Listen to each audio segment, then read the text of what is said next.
தினம்தோறும் விளக்கேற்ற நல்ல எண்ணெய் இதயம் நல்லெண்ணெய்.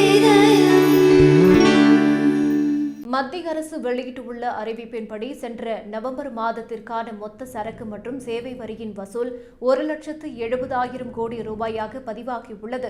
சென்ற ஆண்டு நவம்பரில் மொத்த ஜிஎஸ்டி வருவாய் 1,69,016 கோடி ரூபாயாக இருந்தது.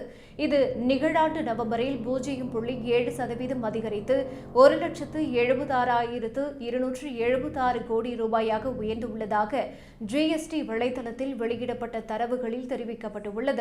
இந்த மொத்த தொகையில் உள்நாட்டு வருவாயாக 1,24,300 கோடி ரூபாயும், இறக்குமதி வருவாயாக 45,976 கோடி ரூபாயும் வசூலாகியுள்ளது.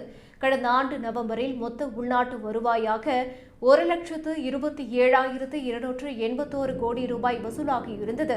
இது நிகழாண்டு நவம்பரில் 2.3% குறைந்து 1,24,000 கோடியாக உள்ளது.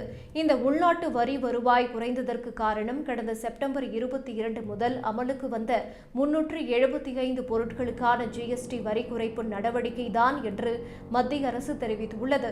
ஜிஎஸ்டி குறைப்பால் உள்நாட்டு வரி வருவாய் குறைந்ததே ஒட்டுமொத்த வளர்ச்சியின் வேகம் குறைய முக்கிய காரணமாக அமைந்துள்ளது. இருப்பினும் இறக்குமதி செய்யப்பட்ட பொருட்களில் இருந்து வசூலிக்கப்பட்ட ஜிஎஸ்டி வசூல் 10.20% அதிகரித்து 45,976 கோடியாக உயர்ந்துள்ளது. வரி செலுத்துவோருக்கு அளிக்கப்பட்ட ரீஃபண்ட் தொகையும் சற்று குறைந்துள்ளது.